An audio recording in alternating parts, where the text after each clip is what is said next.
Cinema Classics is sponsored by the Gateway Film Center and is produced by John DeSando and Johnny DiLoretto. Listen to shows online at wcbe.org. I'm John DeSando. I'm Johnny DiLoretto. This is Cinema Classics. There you go. It is, right? Yeah. We're together. We're in sync. Gotcha. Yeah. Okay. Okay, we're post-Oscar. It's all happened. I'm done. Now it's a whole new year. Oh my God. We can so start happy. looking forward to next year's Oscars.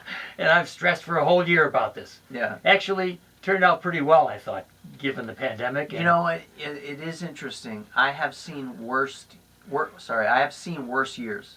You know, at the end of a movie year, there have been fewer good films Yes. than there were this year. So, yeah, it was kind of overall not displeased. No? There were no surprises at the Oscars, or were you surprised? Oh, there was one big surprise. What was the big surprise? Oh, Anthony Hopkins. Yes, the best actor. See, I did not think, I really did, I thought that could have gone either way. Well, yes, I guess I meant by surprise is that it was building, it was so building toward The show was building Chadwick to that. Boseman Mhm. to get it. I mean, all the way through Golden Globes to now. And part of it was the posthumous But element. did he posthumously win the Golden Globe? Yes. He did. Yes, yeah. So I felt that there was a movement for him, but others felt Hopkins beginning to creep up. But yet, because Hopkins had won it before, and because Boseman did a terrific job in Ma Rainey, and because of his death, I thought really it was a lock. In fact, this is one of the biggest locks ever. Yeah. And yet, this did not come as a surprise to me for a couple of reasons. And it's all about that ineffable kind of quality that the Oscars has of momentum, right? There just didn't seem to be enough talk in the public even, or in critical circles even, about Ma Rainey's Black Bottom and about his performance in it. That's a good point. You know? Yeah. And the father, even though I don't think a lot of people have seen it, there was more of a critical mass Well, even of you and I, conversation happening around that. And the performance is Yes. otherworldly. It is a stunning Yes, it piece is. of work. Yes, it is. And I would like to think that they were sitting back there and said, we need to give it to Boseman. But they don't do that. No, I think that's the cool you thing. can see that the production, the show, which was produced by Steven Soderbergh, to varying degrees of success, but you could feel that the show was kind of banking on the emotional momentum of Chadwick Boseman getting it, and so the show ended really abruptly on a sort of down note. I hear that. Because Anthony Hopkins won, but then he wasn't there to accept it, so you don't even get that. I know. You don't even get the cut away to the video of it. He was not even not there. He was not there. I know.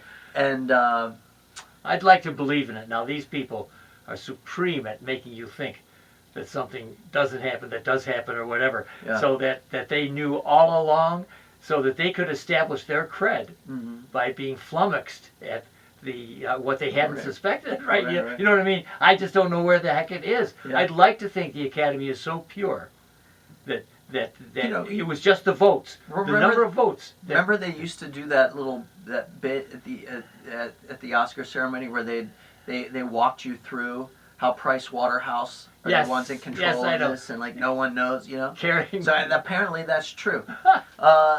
Let's do this. Let's talk about this cluster of Oscars that went to Nomadland for Best Director. All right, now first of all, let's establish that we know you believe Judas should have won. Yeah, that was right. that was the best. And I was film of the year. banking on Nomadland. So we've got two different. Everybody opinions. was. Yeah. You guys were all wrong. I mean, because of course, yeah. All right, so it's you're not- talking about the cluster. Yeah, so it won 3 major awards: Best Director, Best Picture, and Best Actress. Yes. Are you satisfied with that? You know that over the years, as we have talked, I have always supported the conjunction of Best Director and Best Movie.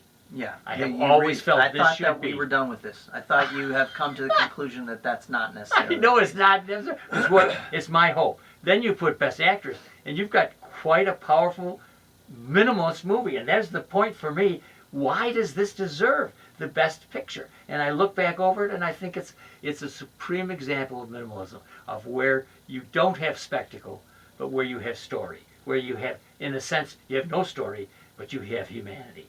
And I think it was beautifully done. Plus, you get her visage against the mountains, and it's perfect. Frances McDormand. Yeah. And you get Chloe as the director, working with all mostly non-actors, Right. creating this work of art. So talk to me. Yeah, I mean, I wasn't. I mean, I'm disappointed that that movie. I feel like people are ignoring certain parts of it, ignoring certain failures in it. That's one that I feel like momentum just is a problem. Okay. Because it's like we are not going to be derailed by being fooled by this film. Okay. And I get the essence of the film.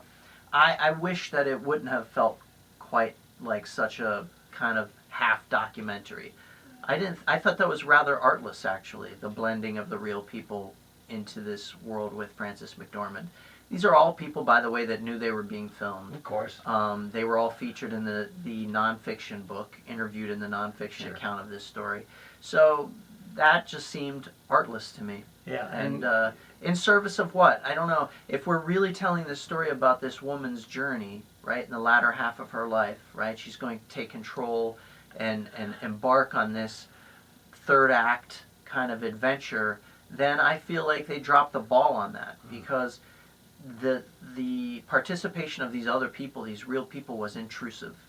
And I felt that they caught the spirit of the times, particularly of the last year, without even knowing it.